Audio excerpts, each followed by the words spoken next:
Grande actualité de ce jeudi, donc de cette semaine, reste les rencontres entre le médiateur de la CEDEAO dans la crise guinéenne qui poursuit donc ses rencontres avec les acteurs politiques guinéens. Et ce jeudi, docteur Thomas Yaïbouni a rencontré les coalitions ADRG de Baouri, Copadec de Dr Salihou Bella. Ces derniers disent avoir exposé au médiateur leur vision de la conduite de la transition et leurs propositions pour la réussite de cette dernière. Et le médiateur a également reçu l'ANAD, le RPG Arc-en-Ciel, le FNDC politique et la CORED qui, vous le savez, avait tout simplement boudé la rencontre qui était prévue. Alpha Mamadou Diallo. Alors, hier, une rencontre était annoncée entre le médiateur Thomas Yaïbouni et des coalitions politiques non des moindres. En tout cas, l'ANAD qui regroupe l'UFDG et certains partis politiques, le RPG Arc-en-Ciel, le FNDC politique, notamment le modèle et l'UFR, d'autres coalitions politiques. Une avancée? Oui, je peux dire que c'est une avancée parce que l'on s'acheminait vers un autre bras de fer pour venir à rajouter déjà à la crise. Parce que jusque tard hier, les gens se demandaient ce qui allait se passer. Est-ce qu'il allait les rencontrer ou pas? Est-ce qu'il allait déroger, si on peut le dire comme ça, à la volonté de la junte d'imposer un chronogramme. De la junte, de lui imposer un chronogramme. Mais là, finalement, on se rend compte qu'il est venu avec un chronogramme de la CEDEAO et qu'il s'en tient à ça. Il est en train de faire son travail. Je pense que c'est intéressant qu'il fasse un peu preuve d'indépendance, entre guillemets, qu'il montre quand même que c'est lui qui tient les cartes. Finalement. Oui, qu'il résiste parce que ce n'est pas n'importe qui quand même, mais c'est un ancien président de la République, donc il doit connaître les rouages diplomatiques et tout ce qui va dans ce sens-là. Donc il a bien fait d'agir, de ne pas se laisser entraîner par l'élan de l'aile dure, si je peux dire ça comme ça, du CNRD, qui a envie quand même d'écarter certains éléments. Vous savez, il y a des partis et des coalitions en Guinée ici. On ne peut pas parler de dialogue sans ces coalitions-là. On ne peut pas parler de dialogue en Guinée sans parler de l'ANAD et de l'UFDG. On ne peut pas parler de dialogue, un dialogue constructif, en tout cas responsable, sans parler du RPG Arc-en-Ciel, sans parler de Parce qu'il y a beaucoup de partis politiques, mais la représentativité, elle diffère. Absolument.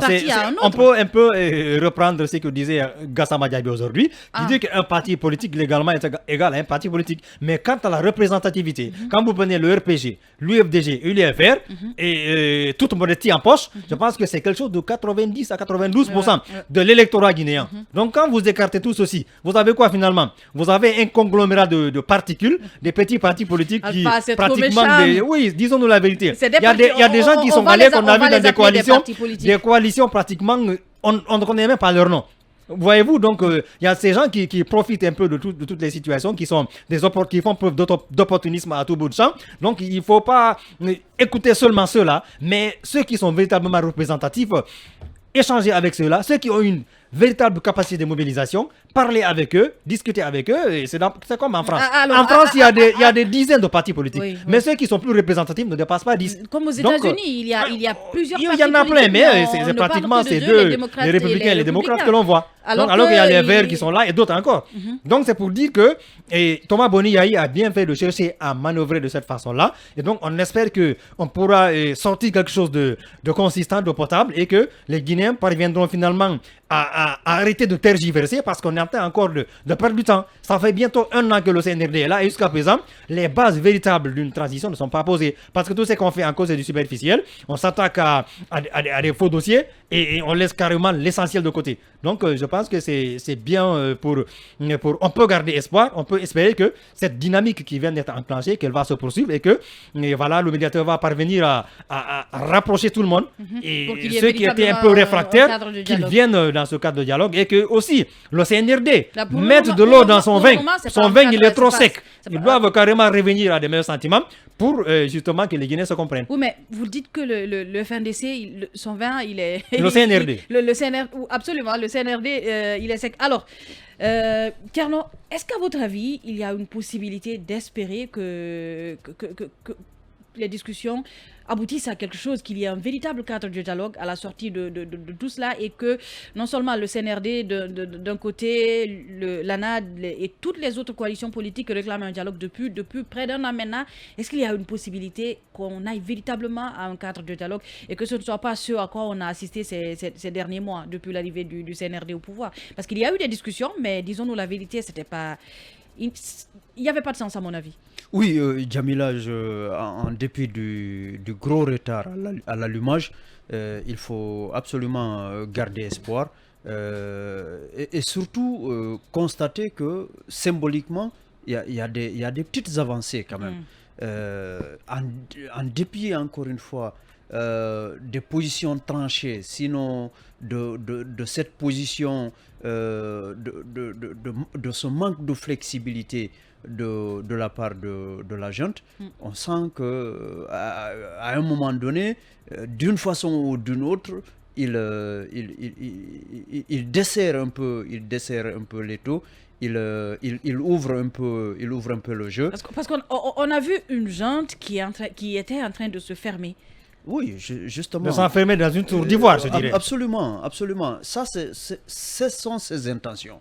Et je crois que cela ne fait l'objet d'aucun doute aux yeux, en tout cas, de tout observateur sérieux, que à sa prise de pouvoir, la junte était dans des prédispositions de garder le pouvoir aussi longtemps que possible, ignorant une réalité telle que Alpha vient de le rappeler ici, c'est-à-dire en termes de représentativité. Ceux-là qu'on veut pestiférer aujourd'hui dans ce pays, ce sont eux qui peuvent parler au nom des Guinéens. Ce n'est pas les autres. Parce qu'ils ont quand même une certaine légitimité. Ce sont des partis qui ont participé à des élections présidentielles, législatives et locales. Qui ont du répondant, qui, quand ils parlent, peuvent prétendre parler au nom des Guinéens ou d'une bonne partie des Guinéens. C'est très important. Et l'autre chose, en plus justement de cette représentativité sur laquelle il faut vraiment mettre un accent, c'est le fait que ce dernier groupe-là, c'est celui-là qui a des revendications qui ne vont pas dans le sens de ce que veut le CNRD. Le CNRD. Les autres, pour la plupart, en tout cas, partagent en grande partie les positions parce qu'il y a les beaucoup 36 de mois, il y en a qui revendiquent les 36 mois. Le CNRD a le Dr Salibella, par exemple. 36 mois, ils se sont tout de suite alignés. Les fugitifs de RPG Arc-en-Ciel. Donc si ça ne tenait qu'à cela, il n'y aurait pas eu besoin de dialogue parce qu'ils seraient totalement d'accord. Tout le monde serait d'accord sur les 36 mois avec le CNRD et puis on y serait allé. Mais c'est plutôt ce dernier groupe, à savoir l'ANAD, le RPG Arc-en-Ciel et ses alliés, le FNDC politique et la Corée. Ce sont eux qui ne partagent pas cette façon de gérer la transition. Ça fait quand même tout bizarre. De retrouver aujourd'hui l'ANAD et le RPG Arc-en-Ciel. On est en politique, Jamila. Pas du tout. Je suis pas du tout. C'est pas ma lecture, vraiment. Je comprends entièrement. Je voudrais bien l'expliquer. Oui, mais on va rapidement aller en pause parce que là, on est pris par le temps. On va rapidement aller en pause. On revient donc pour continuer le débat et recevoir notre invité.